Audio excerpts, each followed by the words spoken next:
Let us also not cast aspersions or accuse our own colleagues, because what happens to your colleague today, it can happen to you tomorrow.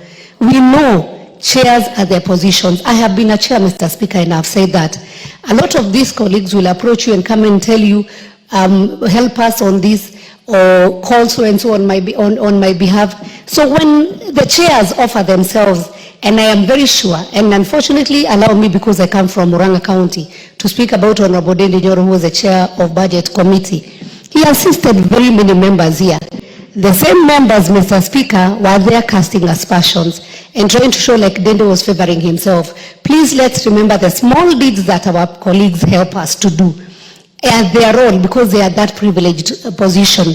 And let us not accuse each other, because you never know.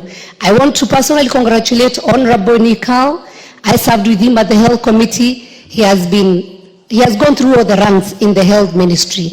And I'm very sure, Honorable Nikal, even as I move my bill, my motion, that you'll be of good help to give insights that we have very, very, very good public hospitals. You know, at our tenure in the Health Committee, we have a fantastic facility called Kenyatta University Referral Hospital that is better, Mr. Speaker, than any other private facility in East and Central Africa. But even majority of my colleagues don't know about it, Mr. Speaker. It is a state-of-the-art facility, more than 300 bed capacity, which has a capacity of 600 bed capacity.